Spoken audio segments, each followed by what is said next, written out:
అందరికీ నమస్కారం. నా పేరు రమ. నీ ప్రేమ కోసం 157వ భాగం. రచయిత శ్వేతసాయి గారు. ఓకే అని అతని వేలు తీసి పాప బాగుందా, బాబు బాగున్నాడా అని అంటుంటే ఇద్దరు అని ఆమెని చూస్తూ చెప్తాడు. అతని చేతిని ముద్దాడి మెల్లిగా వస్తున్న నొప్పికి మామూలుగా పడుకుంటుంది. లక్ష్మి గారు బాబుని తీసుకుంటే రామూర్తి గారు పాపని ఎత్తుకొని నా బంగారు తల్లి, నిన్ను మాత్రం నేనే పెంచుకుంటానురా అని అంటూ ముద్దు చేస్తారు. అందరూ పిల్లల్ని చూస్తూ మాట్లాడుకుంటూ ఉంటే అను కార్తీక్ని చూస్తూ ఒత్తుగా పెరిగిన అతని గడ్డం తడుముతూ బాగున్నావు, ఇలా బియర్డ్తో ఇలాగే ఉంచుకుంటానులే అంటుంటే ఆహా పిల్లలు ఉన్నారు, నో హెయిర్ పడితే అమ్మో వద్దు, క్లీన్ షేవ్ క్రాఫ్ట్ చేయించాల్సిందే అని అను అంటుంటే ఏయ్ ముందు నేను ఆ తర్వాతే వాళ్ళు అని అంటూ ఆమె బుగ్గ నిమురుతూ చెప్తాడు. ఆమె అందంగా నవ్వి కార్తీక్ నొప్పి స్టార్ట్ అవుతోంది అని చెప్తుంది. అను అవునా అని అతను కంగారు పడితే ఇలా అయితే నేను ఏమీ చెప్పను అని అంటుంటే కంగారు లేకుండా ఎలా ఉంటానురా అని క్వశ్చన్ వేస్తాడు కార్తీక్. అవును ఆమె అయినా కూడా అతని కోసం కంగారు పడకుండా లేదు కదా. ఏయ్ చిన్న గాయమే అయినా భరించలేదు, అది గుర్తొచ్చి సైలెంట్ అవుతుంది. ఆమెనే చూస్తూ ఆమె నొప్పిని అతను ఫీల్ అవుతూ ఉంటాడు. కార్తీక్ నిజమే, అప్పుడు అతనికి స్టిచెస్ పడినప్పుడు నొప్పిగానే అనిపించింది, కానీ అనుకి ఇంకా ఎక్కువ కుట్లు పడ్డాయి. ఆమె నొప్పిని అతను అంచనా వేయగలడు, కానీ భరించలేడు. ఆమెని కేర్ చేస్తూ ఆమె పక్కనే ఉండి ఎలా ఉంది అని క్షణక్షణం ఆమెని అడుగుతూనే ఉంటాడు. అతన్ని చూసి ఆపలేక అందరూ కూడా పిల్లల దగ్గరికి వెళ్తారు. 1 గంట చూసి ఇంకా భరించలేక డాక్టర్ దగ్గరికి వెళ్ళి మత్తు ఇవ్వమని గోల చేయడం స్టార్ట్ చేస్తాడు కార్తీక్. అలాగే అని వచ్చి ఆమెకి ఒక ఇంజెక్షన్ చేసి వెళ్తుంది. అప్పటికి కాస్త నొప్పి తగ్గి నార్మల్ అవుతుంది. అలా ఆ రోజంతా అనుని కార్తీక్ దగ్గరుండి ఆమెకి అన్నీ తనే అయ్యి చేస్తూ ఎవరిని రానివ్వకుండా పిల్లలకి పాలు కూడా అతనే పట్టిస్తాడు. అను అవి పట్టించుకునే స్టేజ్లో లేదు. ఆమెని అలా చూడలేకపోతున్నాడు కార్తీక్. కార్తీక్ నువ్వు ఇంటికి వెళ్ళి ఫ్రెష్ అయ్యిరా, మేము ఇక్కడ ఉంటాం కదా అని శ్వేత అంటుంటే వద్దు వదిన, నేను కూడా ఇక్కడే ఉంటాను, మీరు వెళ్ళండి బాబుని తీసుకొని అని అందరినీ అక్కడి నుంచి పంపించేస్తూ ఉంటే సుమిత్ర గారు అక్కడే ఉండమని కార్తీక్ బలవంతం మీద లక్ష్మి గారు శ్వేత బాబుని తీసుకొని ఇంటికి వెళ్తారు. అలా ఆ రోజంతా కార్తీక్ అను పక్కనే ఉండి ఆమెను చూసుకుంటుంటే అనుకి అంత నొప్పిలో కూడా చెప్పలేనంత ఆనందం కలుగుతుంది. తరువాత రోజు నర్స్ వచ్చి అనుని నడిపిస్తాను అని అంటే అస్సలు వద్దు, నడవకపోతే నేను ఎత్తుకుంటానని గోల చేస్తుంటే ఎంతకీ కార్తీక్ వినడని అర్థమై నర్స్ తనకి ఫుడ్ పెట్టొచ్చు ఈరోజు అని చెప్పి వెళ్ళిపోతుంది. ఇక వినడు అని అర్థమైన అను కార్తీక్ నాకు ఆకలేస్తోంది, ఇంటికి వెళ్ళి ఫుడ్ తీసుకొని రావా అని చెప్తే నువ్వు అసలు లేవకు అని అనుకి చెప్పి వెళ్తాడు.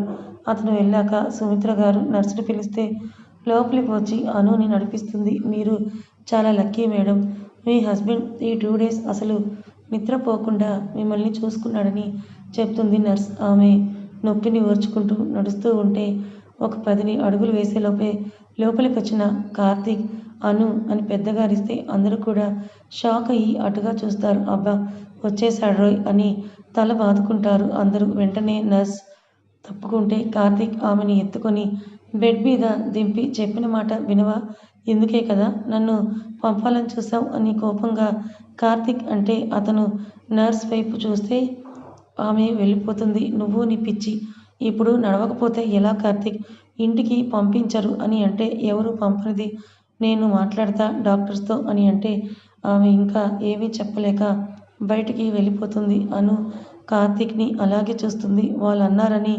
నడవాలని చూసింది, కానీ నిజానికి ఆమెకి చాలా పెయిన్గా ఉంటుంది. ఆమె పక్కనే చేరి మాయ చేస్తున్నావా నన్ను అని అంటున్న కార్తీక్ షర్ట్ని ఒక చేత్తో పట్టుకొని లాగి టక్కున అతని పెదవుల్ని అందుకుంటుంది. ఆమె ఇలా చేయటం, అది కూడా హాస్పిటల్లో. కార్తీక్ షాక్ అవుతాడు. అంతలోని అతన్ని వదిలి షర్ట్ని ఇంకాస్త గట్టిగా పట్టుకొని కళ్ళు వాల్చేస్తుంది. ఏమైందను అని ఆమె ముఖం పట్టుకొని అడిగితే ఎందుకు కార్తీక్, నేనంటే ఇంత ఇష్టం నీకు అని అడుగుతుంది అను. ఏయ్ పిచ్చిదానా, ఏంటిది ఈ కన్నీరు అని అంటూ ఆమె చెంపల మీద జారిన కన్నీరును తుడిచి దీనికి ఎవరైనా ఏడుస్తారా చెప్పు అని ఆమె పక్కనే కూర్చొని నీకు కాస్త నొప్పి కలిగినా నేను భరించలేను అను. అది జాగ్రత్తనో భయమో తెలియదు. అందుకే నేను ఊరుకోను. బాగా నొప్పిగా ఉందా అని అంటాడు. ముందుకున్న ఆమె కడుపు మీద చెయ్యి వేసి అడుగుతాడు. లేదు, అంతగా కదిలితేనే వస్తుంది. ఇప్పుడు నడవకురా ప్లీజ్, కొంచెం తగ్గని అని అంటే, అలాగే అని తల ఊపి పిల్లల్ని తీసుకొని రా కార్తీక్, పాలు పట్టాలి అని అంటుంటే అతను వెళ్ళి ముందు పాపని తీసుకొని వస్తే, ఏంటి కార్తీక్, పాప నచ్చిందా నీకు?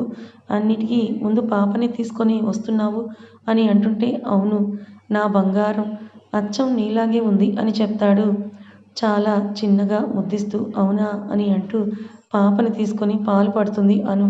అలా ఇద్దరు కూడా మాట్లాడుకుంటూ పిల్లలకి పాలు పడతారు. ఇంతలో దివ్య లోపలికి వచ్చి, హాయ్ బావా, పిల్లల్ని ఇలా ఇవ్వు అని తీసుకుంటుంది. అబ్బా, వీడు నాకు భలే నచ్చాడు అక్క, ఎంత బాగున్నాడో, నన్ను చూడగానే నవ్వుతున్నాడు అని దివ్య చెప్తుంది. హహ, నీలాగే రౌడీగాడే, అన్నిటికీ గోలే, పాలు తాగటానికి కూడా గొడవే చేస్తున్నాడు అని చెప్తుంది అను. అవునా, అయితే వీడు నేను ఒకే పార్టీ అని అంటుంది దివ్య.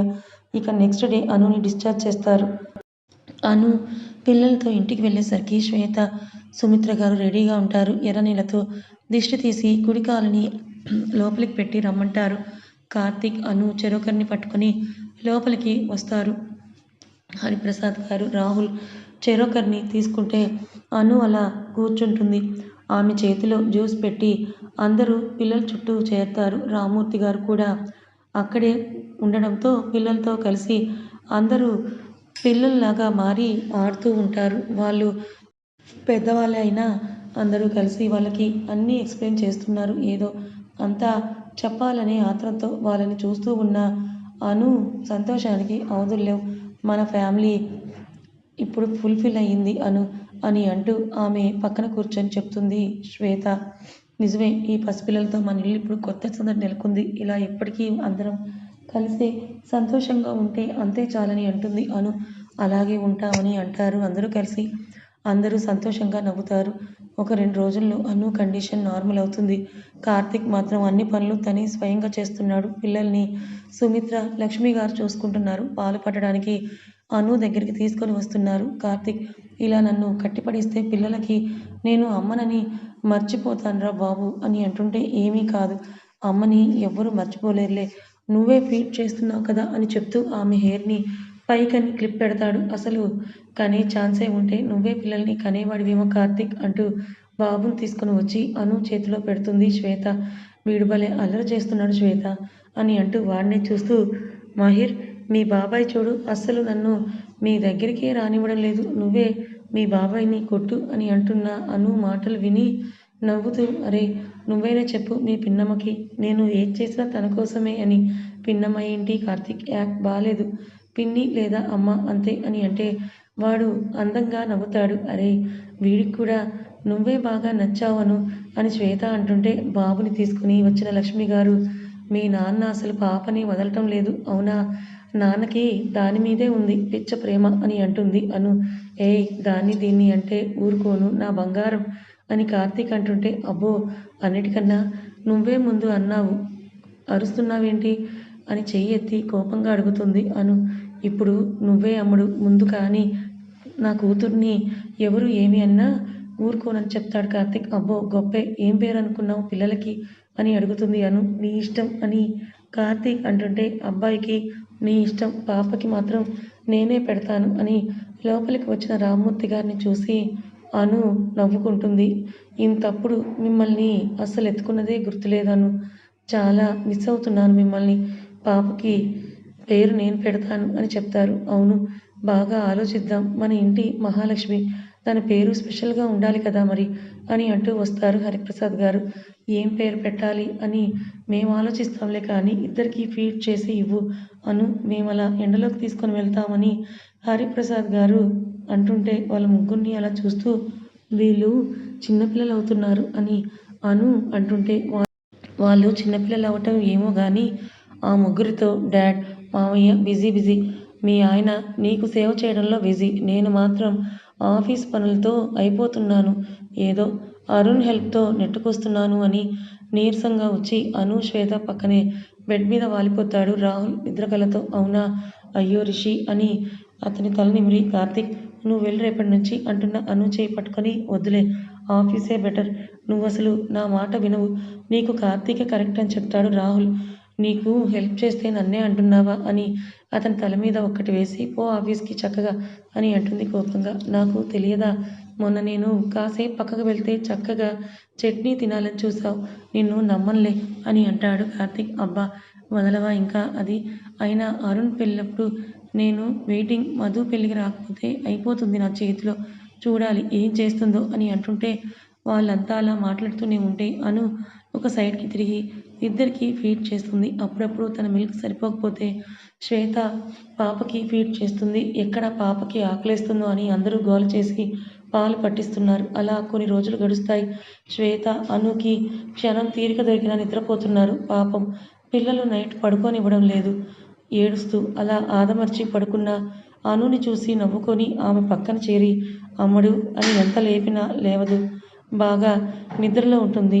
నైట్ డ్రెస్ చాటున కనిపిస్తున్న ఆమె వజ్జం నిమిరితే కాస్త కింద ఉన్న కుట్లు పూర్తిగా మారిపోతే వాటి గుర్తులు ఇంకా అక్కడే ఉంటాయి. వాటిని తడుముతూ ఆమె బొజ్జ మీద పెదవులు అద్ది అనుని అలాగే చూస్తూ ఉంటాడు. పాప ఏడుపు వినిపిస్తే అందరూ అటుగా వెళ్తారు.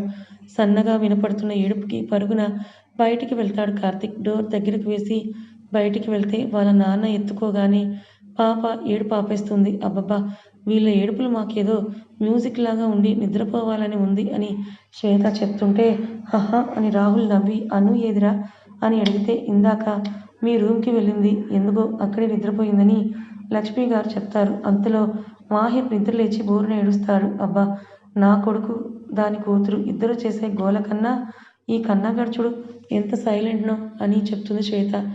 వదిన వాడి ఏడుపుకి డీప్ స్లీప్లో ఉన్న అను కూడా నిద్రలేస్తుంది.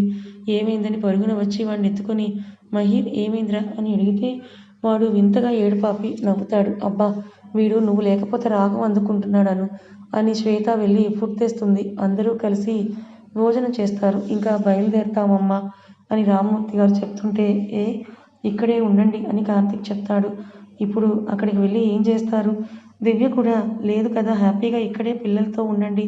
మీరు ఉంటేనే మాకు అంతంత మాత్రంగా నిద్ర లేకపోతే ఇక వీళ్ళు కూడా ఆఫీస్ పని ఉండాలి అని సుమిత్ర గారు అంటే అలాగే అని ఉండిపోతారు. నిజానికి ఆ పసివాళ్ళని వదిలి వెళ్ళాలని మనసు రాదు వాళ్ళకి. అందరూ కూడా కూర్చొని మాట్లాడుకుంటూ ఉంటే అరుణ్ వాళ్ళ అమ్మ వచ్చి పెళ్ళికి ఇన్వైట్ చేస్తారు. అలాగే తప్పకుండా అని అన్ని పనులు దగ్గరుండి కూడా చూసుకుంటామని సుమిత్ర గారు అనడంతో ఆవిడ కాస్త కుదుట పడుతుంది. అరుణ్ నైనిక ఏది అని అడిగితే తను ఎక్కడ దొరుకుతుంది చైత్ర, తను ఇద్దరూ కలిసి తెగ తిరుగుతున్నారు. ఊరు మొత్తం షాపింగ్ పేరుతో రోజుకో ప్లేస్కి వెళ్తున్నారు. అవునా అయితే ఫుల్ ఎంజాయ్ అన్నమాట అని అను శ్వేత అంటారు. ఏయ్ కిరణ్ ఏంటిది పాప అలా ఏడుస్తుంటే చూసుకోవు, నాకు బాగా నిద్ర వస్తుందిరా, కాసేపు నువ్వే చూసుకో అని అంటుంటే నైట్ అంతా నాకు నిద్ర లేదు మధు నువ్వే చూడు అంటే అరే నేను చూస్తాను ఇలా ఇవ్వని పాపని తీసుకుంటారు. అయ్యో అత్తయ్య పర్లేదు ఇలా ఇవ్వండి అని అంటే లేదు మీకు నిద్ర ఉండటం లేదు కదా పడుకో కాసేపు నేను చూస్తానని అంటారు ఆవిడ. థ్యాంక్స్ అత్తయ్య అని ఆవిడ్ని హత్తుకొని చెప్తే ఆవిడ పాపను తీసుకుని వెళ్తుంది. ఇద్దరు బెడ్ మీద పడి 4 మాటలు చెప్పుకునే లోపే నిద్రపోతారు. దివ్య ఎక్కడ అని అరుస్తున్న సూర్యకి ఆమె కనపడకపోతే ఇల్లంతా వెతికి వాళ్ళ అమ్మ దగ్గర కూర్చొని ఇద్దరూ కలిసి బట్టలు సర్దుతుంటే అక్కడ ఉన్న దివ్యను చూసి ఇక్కడున్నావా పలకవే పిలిస్తే అని అరుస్తూ లోపలికి వస్తాడు సూర్య. అంత వెతికి చివరికి ఇటే వస్తావు కదా అందుకే అని అంటున్న దివ్యను తల మీద ఒక్కటేసి మీ డాడ్ అసలు అను దగ్గరే ఉంటున్నారట, ఇంటికి కూడా వెళ్ళటం లేదని అను కాల్ చేసి చెప్పింది. అవునా ఆయనకి అక్కకు పుట్టిన పాప తెగ నచ్చేసింది అందుకేనేమో అని చెప్తూ బట్టలు షెల్ఫ్లో పెట్టి సరే వెళ్ళి ఫ్రెష్ అవ్ డిన్నర్ చేద్దామని ముందుకు కదిలిన దివ్య ఒక్కసారిగా కళ్ళు తిరిగి పడిపోబోతుంటే ఇద్దరు ఆమెని పట్టుకుంటారు. ఏమైంది దివ్య అని అడుగుతూ బెడ్ మీద కూర్చోపెట్టి ఇద్దరు ఆమెని అపురూపంగా పట్టుకొని అడుగుతుంటే కళ్ళు తిరుగుతున్నాయి అత్తయ్య అని దివ్య చెప్తుంది. ఏమి తినవు సరిగ్గా టైంకి అని దివ్యని అరుస్తూ హాస్పిటల్కి వెళ్దాం పద కార్ తీస్తాను అని వెళ్తున్న సూర్య షర్ట్ పట్టి లాగి సూర్య నాకు 3 days నుంచి ఇలాగే ఉంది అంటుంది ఆమె మెరిసిపోతున్న ముఖంతో సుమతి గారికి విషయం అర్థమైంది. సూర్య ట్యూబ్లైటే వెలగలేదు. కథ ఇంకా ఉంది. మరి మీకేం అర్థమైంది? అర్థమైంది ఏంటో గెస్ చేసి కామెంట్ చేయండి. కథ నచ్చితే లైక్ చేయండి. Thank you so much for watching.